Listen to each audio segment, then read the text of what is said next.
अस्सलामुअलैकुम, होप आप सब खैरियत से होंगे। सो फाइनली रफ्तार ने एक अनएक्सपेक्टेड, जो कि किसी को भी आइडिया नहीं था, अपने बर्थडे के दिन एक सरप्राइज ईपी ड्रॉप की है। फुली धांसू लिरिकली स्ट्रॉन्ग ईपी ड्रॉप की है रफ्तार ने, जिसके अंदर हमें बहुत से कोलैब देखने को मिलेंगे और कोलैब्स भी जिनका वेट हर कोई कर रहा था, लेकिन एक्सपेक्ट किसी ने भी नहीं किया था कि एक ईपी के अंदर इतने ज्यादा कोलैबोरेशंस हमें एक साथ देखने को मिलेंगे। कोलैब्स के अंदर हमें सिकंदर खानोन, दीप कलसी, करिश्मा, कर्मा और मोस्ट अवेटेड बादशाह माफिया मुनीर, जो कि 2013 के बाद आई थिंक बादशाह और रफ्तार का ये पहला सॉन्ग है, और फारिश शफी के साथ कोलैबोरेशंस देखने को मिले हैं। तो इस वीडियो में हम पूरी ईपी को रिव्यू करने वाले हैं और ट्रैक बाय ट्रैक रेट करेंगे, और फाइनली मैं आपको बताऊंगा कि मेरे लिहाज से कि ये ईपी क्या रेटिंग है। मैं अपने लिहाज से ईपी को आउट ऑफ 10 रेट करूंगा, बाकी आप लोग भी अपनी चॉइसेस एंड अपना फेवरेट सॉन्ग ड्रॉप कर सकते हैं कमेंट के अंदर। सो ये वीडियो बहुत ज्यादा एक्साइटेड होने वाली है। उससे पहले अगर आपने चैनल को सब्सक्राइब नहीं किया तो चैनल को सब्सक्राइब कर लें और बेल आइकन भी प्रेस कर दीजिएगा। So let's get started. माँ को तू शाख मत दिखा, छोटे मुझे आंख मत दिखा, तू रोशनी मत डाल मेरी जात पे, तू सूरज को चिराग मत दिखा। हिसाब कर चुका अपने अमाल का, बेहद गुनाहगार बेहद खताकार, बहस बेकार, I am the king of this shit.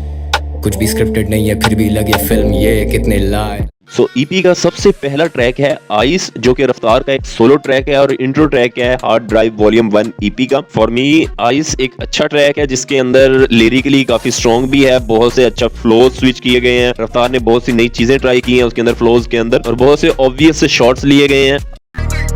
इनकी जनता सोचे गोटे से, मेरी जनता मेरे शो पे खाते पीते मोटे से। इनकी जनता अब भी धोती चूतड़ा बना लोटे से, और मेरे वाले अफसर बन गए स्कूलों में जो होते थे। आप शायद इस सॉन्ग से थोड़े फेमिलियर भी होंगे, शायद आपने कोई वायरल वीडियो में ये सॉन्ग सुना भी हो, क्योंकि रफ्तार ने एक अपने शो पे ये सॉन्ग प्ले भी किया था अपने फैंस के लिए। So overall it was a pretty decent track. अब हम बात करते हैं ईपी के दूसरे ट्रैक के बारे में। दूसरा ट्रैक के अंदर कोलैबोरेशन सिकंदर खानोन के साथ ही, गाने का नाम है F16। ये गाना हुक से स्टार्ट होता है और हुक भी एक डिसेंट हुक है जो कि सिकंदर खानोन ने हुक परफॉर्म किया, जिसके अंदर उसने शाउट आउट भी दिया रफ्तार को।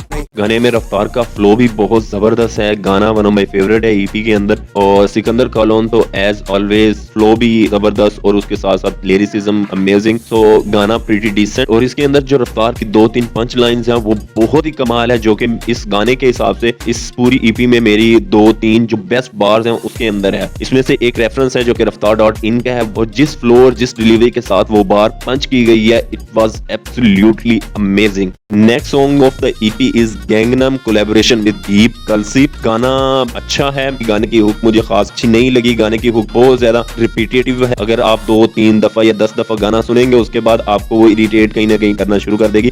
दीप कलसी ने इसके अंदर रैप करने की ट्राई किया जो कि बहुत जबरदस्त है। उन्हें ऐसी चीजें ट्राई करनी चाहिए जो कि उनके फ्यूचर करियर के अंदर बहुत हेल्पफुल हो सकती हैं। जैसे ही गाना स्टार्ट होता है, जो फर्स्ट लाइंस है रफ्तार की, बहुत कमाल, बहुत ही जबरदस्त फ्लो के साथ गाना स्टार्ट होता है। सदिवार शनिवार एडिका in the car Gangnam FNF मैंने सारे टीम नहीं परिवार। और ओवरऑल पूरी ईपी के अंदर ही ऑटो ट्यून भी अगर यूज हुआ है तो बहुत जबरदस्त उसका यूज हुआ है। जैसे रफ्तार ने अपनी आवाज को, अपनी वॉइस को थोड़ा थोड़ा चेंज किया गाने और उसकी वाइब के लिहाज से, वो ऑलमोस्ट हर सॉन्ग के ऊपर बहुत ज्यादा परफेक्ट बैठता है। इसमें दीप कलसी का रैप बहुत ज्यादा इंस्पायर्ड आप कह सकते हैं, क्योंकि मुझे फर्स्ट टाइम सुन के ऐसा लगा जैसे GD47 कर रहा है ये रैप।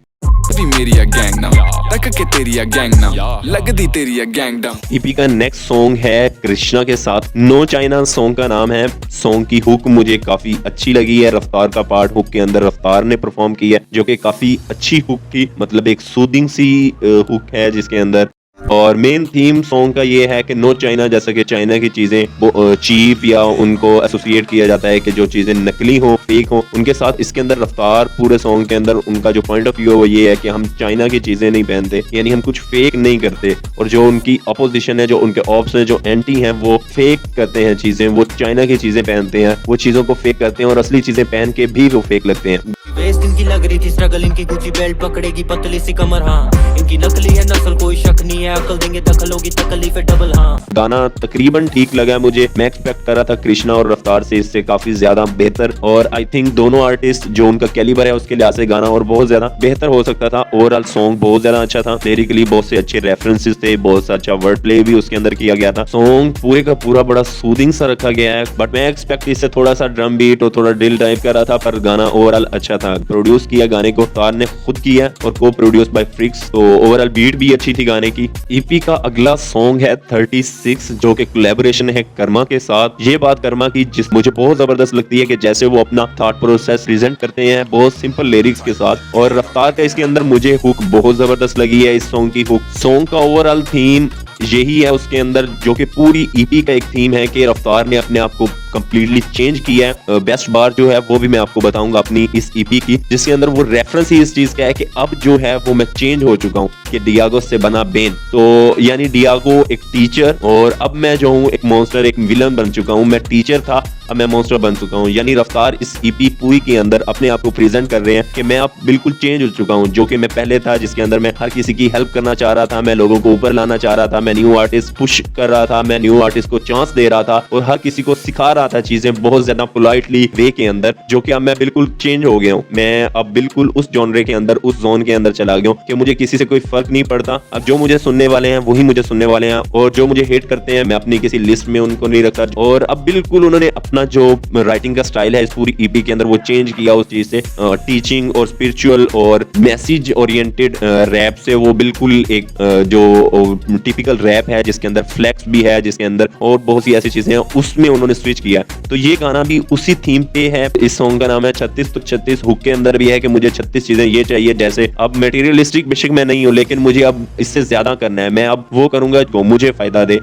मुझको 36 चाहिए बंगले, मुझको 36 चाहिए गाड़ी, मुझको अपने घर पे चाहिए हर दिन ही दिवाली। यानी मैं किसी और को पुश नहीं करूंगा। तो इस सॉन्ग का पूरा ओवरऑल थीम यही था। इसके अंदर कर्मा का पार्ट भी डिसेंट है, अच्छा पार्ट है। रफ्तार का पार्ट काफी अच्छा लगा मुझे। तो ओवरऑल एक काफी अच्छा सॉन्ग देखने को हमें मिला। Next song of EP is I would say the biggest collab of desi hip hop in recent time. सबसे ज्यादा वेट फैन बेस को जिस सॉन्ग का था, जिस कोलैबोरेशन का था, वो ये सॉन्ग था जिसका सब वेट कर रहे थे। रफ्तार एक्स बादशाह राशा का वेट कर रहे थे लोग सबसे ज्यादा। और आई थिंक 8-9 साल के बाद लोगों को ये कोलैब देखने को मिला है। और ये मैं विदाउट एनी डाउट कह सकता हूं कि रिसेंट हिस्ट्री के अंदर देसी हिप हॉप का one of the biggest collab in recent history. राशा गाने का नाम है और जैसा कि इस सॉन्ग से एक्सपेक्टेशंस थी कि ये गाना जितना बड़ा, जितना जबरदस्त, जितना हाई लेवल होना चाहिए था, उसने अपनी हर लिमिट को ऑलमोस्ट पूरा किया है। Beat produce Ashok, hats off to him, बहुत ही जबरदस्त काम किया है बीट प्रोड्यूसिंग के अंदर। ऑलमोस्ट हर सॉन्ग अशोक का जो भी सॉन्ग इस ईपी के अंदर है या ओवरऑल जैसे भी है बहुत अच्छा काम किया हुआ है अशोक ने। लेकिन इस सॉन्ग के अंदर बीट बहुत जबरदस्त थी। जैसे बीट स्टार्ट होती है उसके बाद रफ्तार की वॉइस, उसके बाद पूरी की पूरी बीट बहुत ही जबरदस्त। अगेन सॉन्ग का थीम सेम है जो कि तकरीबन पूरी ईपी के अंदर सेम ही थीम चल रहा है। वही अपने हेटर्स को, अपने ऑप्स को, अपने एंटीज को शॉर्ट लिया गया, उनको कहा गया है कि वो शो ऑफ करते हैं, सिर्फ उनके पास कोई रियलिस्टिक चीज नहीं है। पर जैसे ही हर चीज, और इसके अंदर सबसे बेस्ट जो मुझे लाइन लगी है, one of the best line I would से इस सॉन्ग के अंदर से, क्योंकि पूरे सॉन्ग के अंदर से बहुत सी ऐसी लाइन है, बहुत सी ऐसी बात है जो मुझे काफी ज्यादा पसंद आई है। इसके अंदर जो लाइन है कि मेरे बालक मेरा बाल तोड़ नोचने को चले, बहुत ही जबरदस्त। रफ्तार की बहुत सी लाइन, सिर्फ लाइन जरूरी नहीं होता कि बहुत ज्यादा जबरदस्त हो, बहुत ज्यादा उसके अंदर कोई डीप थॉट हो, बहुत ज्यादा कोई ऐसी चीज हो जिसका कोई ब्रेकडाउन होना चाहिए, जरूरी नहीं होता। कई दफा बहुत ही सिंपल लाइन बहुत ज्यादा जबरदस्त डिलीवरी के साथ अगर कह दी जाए, जैसे तला अंजुम बहुत से अपने सॉन्ग्स के अंदर करता है कि बहुत सिंपल सी लाइन, सिर्फ उसकी डिलीवरी, द वे ही से those things completely change the meaning of the song. और इसके अलावा बहुत सी सॉन्ग के अंदर लाइंस और भी हैं जो कि बहुत जबरदस्त हैं। थीम ओवरऑल सेम ही है सॉन्ग का, फुली गैंगस्टर वाइब। और उसके अंदर जैसा ही फ्लो स्विच हुआ है जब बादशाह ने स्टार्ट किया रैफ, let's go RAF, let's go, ठीक है भाई। That was absolutely a goosebumps moment for a desi hip hop fan because after a long time we can say that हमने इन दोनों को इकट्ठे एक ट्रैक पे इकट्ठे वॉइस सुनी है, जो कि एक देसी हिप हॉप के फैन के लिए बहुत सी अनरियल चीज थी, जिसका बहुत लंबे अरसे से देसी हिप हॉप फैंस वेट कर रहे थे। और बादशाह अपनी टिपिकल गैंगस्टर वॉइस में जैसे बादशाह ने स्टार्ट किया है सेम थीम के साथ। और इस सॉन्ग के अंदर सबसे अच्छी चीज एक बहुत जबरदस्त राइटिंग के साथ, के बहुत से ऐसे सॉन्ग के अंदर ये चीज कॉपी की गई है कि जैसे ही एक सॉन्ग का एक लिरिक्स एंड होता है तो उस लिरिक्स को आगे स्टार्ट करना। बहुत सी ऐसी दफा होता है कि आप सॉन्ग फीचर करते हो तो फीचरिंग के अंदर आप सिंपल एक वर्स, एक राइटर एक वर्स लिखता है, दूसरा राइटर उसी थीम के ऊपर अपनी वर्स लिखता है, जो कि कंप्लीटली डिफरेंट उनका स्टार्ट होता है, कंप्लीट अदर वे में वो अपने उसी पॉइंट को वो डिफेंड कर रहे होते हैं। कई दफा ऐसा होता है कि आपको लगता है जैसा कि मुंह के फायर, तरांजुम एंड हमने रैप डीमन के अंदर देखते हैं, बहुत से ऐसे सॉन्ग्स आपको याद होंगे जिनके अंदर हम देखते हैं कि जैसे राइटिंग बहुत ज्यादा कोलैबोरेशन के साथ की गई हो, जिसके अंदर अगर आप बीट के अंदर कन्वर्सेशनल रैप आप उसको कह सकते हैं, या आप बीट जैसे ही कोई लिरिक्स एंड हुआ है तो वो लिरिक्स के साथ आप स्टार्ट करते हैं। मैंने बहुत ज्यादा रिपीटेटिव ये गाना पूरी ईपी में काफी दफा मैं सुन चुका हूँ, तो जो सॉन्ग रिपीटेटिव अच्छे नहीं लगे वो भी मैं आपको बताऊंगा। बाय द वे ये सॉन्ग मैं जितनी बार भी सुनता रहा हूँ मुझे हर बार उतना ही अच्छा लगा है ये सॉन्ग। और एक और सॉन्ग मैं अभी जो कि हम रेटिंग करेंगे जब, तो मैं आपको बताऊंगा और बार्स भी बताऊंगा जो सबसे जबरदस्त मुझे बार्स लगी हैं इसके अंदर। और जो कि मैं जैसे बात कर रहा था कि आप इकट्ठे वो लिखते हैं, उसके अंदर जैसे ही रफ्तार ने सॉन्ग स्टार्ट किया तो उन्होंने अमिताभ के रेफरेंस से वो गाना स्टार्ट किया कि मनी ऑफ अमिताभ और ईगो मेरी Jaya. Call me a player, bag में रुपया, पैसा अमिताभ ताप, ईगो मेरी जया। बादशाह ने जैसे सॉन्ग स्टार्ट किया तो वो शाहरुख का रेफरेंस के साथ। Call me bad boy, sorry not sorry, stardom Shahrukh, बंदी मेरी गोरी। ये वो चीज है जो कि मैं बात कर रहा था कि कोलैबोरेटिव एफर्ट के साथ कोई चीज लिखी जाए तो उसके अंदर ये चीजें आपको देखने को मिलेंगी। जैसा कि कृष्णा के अंदर, कृष्णा के साथ जो सॉन्ग है नो चाइना, उसके अंदर भी आपने देखा है या कर्मा के साथ है, वो जैसे ही हुक खत्म होती है, इसके अंदर कलोन के सॉन्ग के अंदर F16 के अंदर भी जैसे ही वो हुक खत्म होती है सेकंड पार्ट के अंदर, तो कलोन वहीं से अपना गाना स्टार्ट करते हैं। तो मतलब कोलैबोरेटिव एफर्ट के अंदर ये चीजें आपको काफी अच्छी लगती हैं। ओवरऑल सॉन्ग फुल पैकेज था, हर चीज थी उसके अंदर, जो चीज एक्सपेक्ट की जा रही थी बीट के हवाले से। बीट बहुत जबरदस्त थी, बीट जैसे स्टार्ट हुई है उसके बाद जो हुक, रफ्तार और बादशाह दोनों की अपनी अपनी हुक, दोनों की हुक बहुत जबरदस्त थी। फिर जो फ्लो रफ्तार का, जो गैंगस्टर वाइब बादशाह की, और उसके अंदर 2-3 पंच लाइनें जो उनकी सिग्नेचर रह जाती है सॉन्ग के अंदर। नेक्स्ट चलते हैं हम ईपी के लास्ट सॉन्ग की तरफ। Without any confusion at all my best song from this EP, Jashne hip hop. मेरे आर्टिस्ट तो फेवरेट है ही इसके अंदर रफ्तार एज ऑलवेज, जो कि उनकी ईपी चल रही है और उनकी वाइब बहुत ज्यादा मुझे लिरिसिज्म से पसंद है। उसके साथ जो कोलैबोरेशन उन्होंने किया है फारिश शफी के साथ, लिरिकली और अपने जॉनर की पीक थ्रेशोल्ड पे जो बंदा है फारिश शफी, बहुत ही खूबसूरत ये सॉन्ग है। मेरा बगैर किसी कंफ्यूजन के बेस्ट सॉन्ग इस ईपी का। जैसा कि इसके अंदर कोलैबोरेशन ऑलरेडी बहुत ज्यादा जबरदस्त, बहुत ज्यादा हाई कोलैबोरेशन पूरी की पूरी ईपी थी, उसके अंदर ये सॉन्ग, उसके ऊपर सोने पे सुहागा, हर चीज इसके अंदर जबरदस्त थी। जश्ने हिप हॉप बॉय हर लिहाज से गाना बहुत ही ज्यादा आउटस्टैंडिंग था। रफ्तार एज ऑलवेज उनकी ईपी चल रही है, पूरी ईपी के अंदर वो थीम, उसके बाद फारिश शफी अपने जॉनरे की थ्रेशोल्ड पे जो बंदा है, और बिल्कुल मैं एक्सपेक्ट नहीं कर रहा था ऐसा कोई कोलैबोरेशन मेरे दूर दूर तक। आई डोंट थिंक कि किसी भी फैन के दूर दूर तक ज़हन में भी था ये कोलैबोरेशन। हाँ, हम जरूर चाहते होंगे। जैसे ही मैंने ये सॉन्ग देखा, एक्साइटमेंट तो पूरी की पूरी ईपी अनरियल थी, क्योंकि जो कोलैबोरेशन अचानक मिली, जो कि एक सिर्फ सॉन्ग का वेट हमें था, और उसके बाद अचानक पूरी ईपी ड्रॉप हो गई, वो भी अनरियल था। और उसके बाद जो कोलैबोरेशन हमें बार बार अगेन देखने को मिल रही थी, वो भी अनरियल थी सबके सबके। इतनी जबरदस्त कोलैबोरेशन, हर गाना एक दूसरे से बेहतर हमें लग रहा था। और जैसे ही ये सॉन्ग ड्रॉप हुआ है, बिल्कुल ही माइंड बॉगलिंग था, क्योंकि आर्टिस्ट, और वहीं मुझे ऐसा लगा कि यार ये तो वो दो आर्टिस्ट थे जिसको मैं कहीं ना कहीं जहन में चाहता था कि इनका कोलैबोरेशन हो, लेकिन हमें ना एक्सपेक्ट किया था, ना कभी जहन में आया था कि ये पॉसिबल हो सकता है। बहुत ही जबरदस्त सॉन्ग, हर लिहाज से गाना बिल्कुल परफेक्ट था। बीट उमैर ने प्रोड्यूस किया, बहुत ही जबरदस्त काम किया, यंग लड़का और इतना कमाल का काम कर रहा है। बीट भी इस ईपी की सबसे बेस्ट बीट थी, और गाना ओवरऑल बहुत ही ज्यादा जबरदस्त था। जैसे ही गाना बीट स्टार्ट होती है, जो टिपिकल पाकिस्तानी पंजाबी म्यूजिक जैसे ही स्टार्ट होता है, आपको पता चल जाता है कि गाने के अंदर क्या होने वाला है।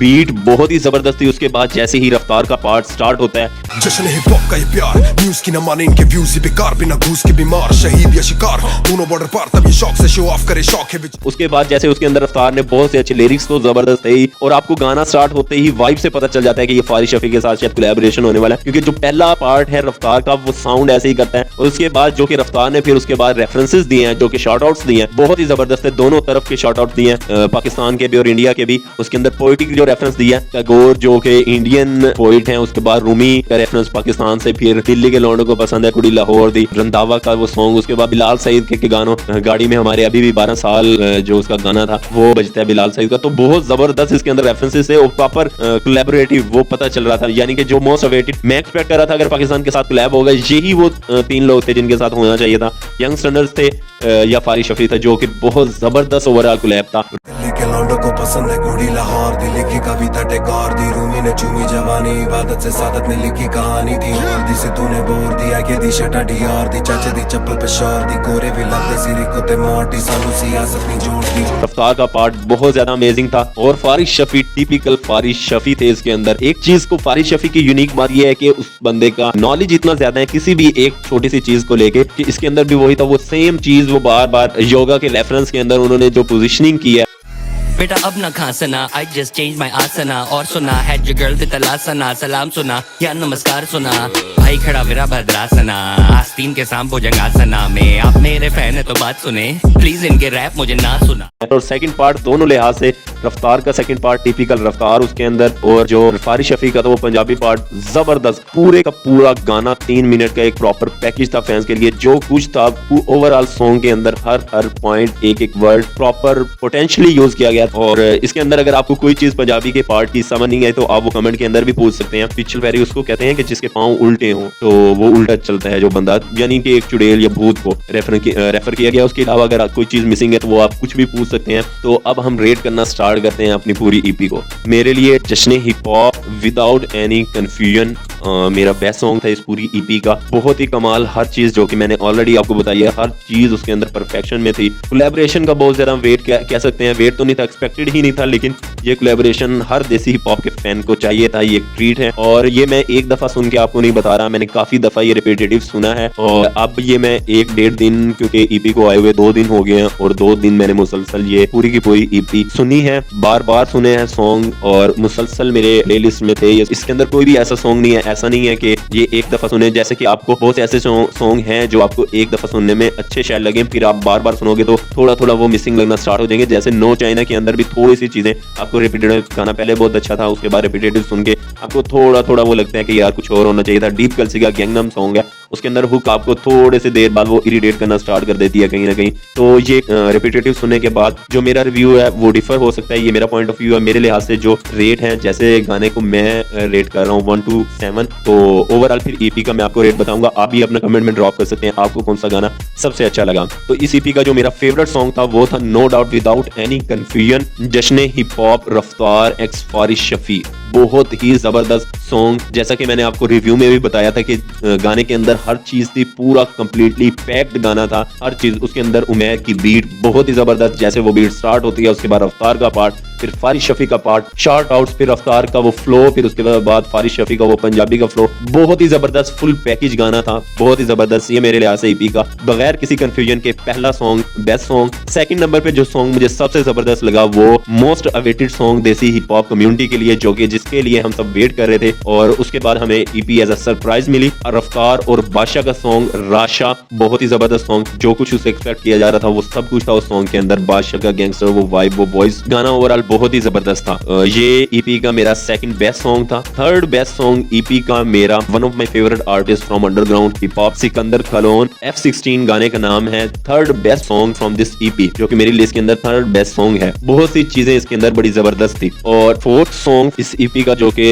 फोर्थ नंबर पे मुझे सबसे अच्छा लगा वो रफ्तार और कर्मा का गाना 36। किसी को कृष्णा का लगा हो, आप कह रहे होंगे कृष्णा का होना चाहिए था, या अगर आपको लगता है कृष्णा का होना चाहिए था, कृष्णा का भी हो सकता है, लेकिन मेरे लिहाज से कर्मा का, क्योंकि उसकी हुक बहुत ज्यादा बेटर थी कृष्णा की। और कृष्णा का सॉन्ग नो डाउट उससे अच्छा हो सकता है, लेकिन मैं कृष्णा और रफ्तार की कोलैबोरेशन से इससे बहुत ज्यादा अच्छा और ज्यादा एक्सपेक्ट कर रहा था। तो चौथे नंबर पे जो इस ईपी का मुझे सबसे अच्छा सॉन्ग लगा है वो 36 है। फ्लो भी अच्छा था उस सॉन्ग का, हुक बहुत जबरदस्त थी, दोनों पार्ट पॉसिबली बेहतर थे, सब डिसेंट था एक गाना। और कर्मा का पार्ट अच्छा था, रफ्तार का पार्ट भी अच्छा था, और थीम ऑलमोस्ट सेम, ईपी पूरी का ही सेम चल रहा है। 5वें नंबर पे इस ईपी का जो सॉन्ग है वो अगेन रफ्तार और कृष्णा का नहीं है। 5वें नंबर पे जो सॉन्ग मुझे सबसे अच्छा लगा है वो आइस सॉन्ग है, जो ईपी का इंट्रो सॉन्ग था। आइस गाने के अंदर इतना खास कुछ नहीं था, 5वें नंबर पे मैंने इसलिए रखा है क्योंकि इसके अंदर 2-3 लाइंस इतनी जबरदस्त थी कि वो मुझे पूरी ईपी की मेरी जो फेवरेट लाइन है, जो कि मैंने आपको ईपी के रिव्यू के दौरान भी बताया था कि जो मेरी फेवरेट लाइन लाइन है वो मैं आपको लास्ट में जरूर बताऊंगा। जीनस 2217 उसका मतलब ही ये है कि जो भी आपके अगेंस्ट हैं वो चाहे जितने भी हो जाएं वो बहुत ज्यादा बढ़ जाएंगे, यानी जो रेत है उसके दानों की तरह अगर बढ़ जाएं तो जिसने आपसे सीखा है, जो आपके फॉलोअर हैं वो खुद ही उनको हैंडल कर लेंगे। ये इस ईपी की मेरी सबसे फेवरेट और बेस्ट लाइन थी और यही पूरी ईपी का थीम भी है और प्रॉपर एक इंट्रो सॉन्ग होने के लिहाज से, पहला सॉन्ग होने के लिहाज से, जो कि ईपी का थीम बिल्ड करना था उसके लिहाज से ये एक लाइन बहुत ही पूरे सॉन्ग के अंदर, इसलिए ये मेरा 5वां फेवरेट सॉन्ग है। पूरे सॉन्ग के अंदर वैसे आपको एज अ पैकेज इतना खास कुछ अच्छा ना मिले, लेकिन जो इसका थीम उस एक लाइन या कुछ वर्सेस के साथ फाइन किया वो बड़ा खूबसूरती के साथ, और इसी के अंदर वो लाइन है डियागो बना बेन, यानी कि जो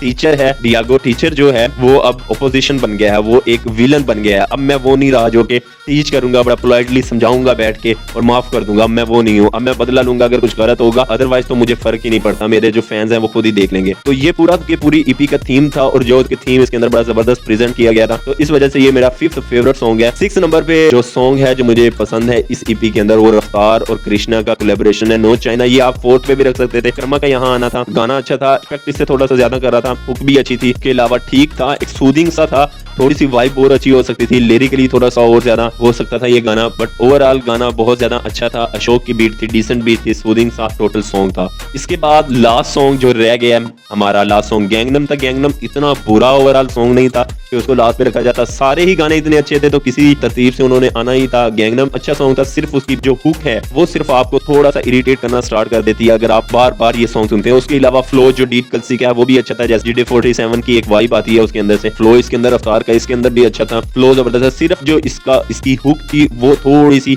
रिपीटेटिव के अंदर आपको इरिटेट करना स्टार्ट करती है अगर आप 10, 12, 15 दफा ये सॉन्ग बार बार सुनते हो। अदरवाइज गाना ये भी अच्छा था, डीप कल्सी की वॉइस बहुत जबरदस्त थी, उन्होंने सिंगिंग के साथ ये रैप स्टार्ट किया जो कि उनकी वॉइस के अंदर चेंज नजर आया, बड़ा सरप्राइजिंग था क्योंकि वॉइस कहीं ना कहीं पहले मुझे ऐसा लग रहा था जैसे GD47 की आवाज है, और फ्लो भी उसका थोड़ा बहुत इन्फ्लुएंस था उसके बाइफ्लोर आई थिंक सॉन्ग से, लेकिन ओवरऑल गाना बहुत अच्छा था, इसलिए ये 7वें नंबर पर इस ईपी का सॉन्ग है। तो ये मेरी लिस्ट है इस ईपी के लिहाज से, ये मेरी रेटिंग है। और ओवरऑल ईपी बहुत जबरदस्त थी क्योंकि जो इसके अंदर कोलैबोरेशन थी वो अनएक्सपेक्टेड थी, हर एक कोलैबोरेशन अनरियल सी लग रही थी क्योंकि वो सारी कोलैबोरेशन वही थी जो कि फैन चाहते थे। कोई भी ऐसी कोलैबोरेशन नहीं थी जो कि एक भी कोलैबोरेशन थोड़ी सी फीकी हुई हो या कोई ऐसा, हर सॉन्ग एक दूसरे से जबरदस्त है, इसलिए इसको रेट करना और ज्यादा मुश्किल था, हर सॉन्ग को तरतीब देना। बहुत जबरदस्त ईपी थी, अच्छी ईपी थी, अच्छे सॉन्ग थे सारे के सारे, 2-3 कोलैबोरेशंस तो हिस्टोरिकल हैं जो कि, तो ओवरऑल ईपी अगर मैं इस ईपी को बेस्ट इस ईयर की 2022 की बेस्ट ना कहूं तो वन ऑफ बेस्ट तो डेफिनेटली ये है। इसके अलावा ईपी ज्यादा इस ईयर के अंदर रिलीज भी मेरे ख्याल से नहीं हुई, बहरहाल जो ओवरऑल जो काम भी हुआ उसके अंदर से काफी ज्यादा अच्छी ये ईपी थी। अगर मैं 10 में से इसको रेट करूंगा तो ऑलमोस्ट 8.5 में इसको रेट लाजमी करूंगा। सुनने के काबिल है, आप इसमें से कम से कम 5 सॉन्ग तो हर टाइम अपनी प्लेलिस्ट के अंदर रख सकते हैं, ऐसी ईपी है। अभी तो मेरे प्लेलिस्ट के अंदर ये सारी की पूरी ईपी है और मैं इसको फ्लुएंटली सुन रहा हूँ। आप अपना कमेंट के अंदर ड्रॉप कर सकते हैं कि आपको कौन कौन सा सॉन्ग कैसे अच्छा लगा। यहीं तक हमें दीजिए इजाजत, मिलते हैं नेक्स्ट किसी एक्साइटेड वीडियो के साथ। Thank you.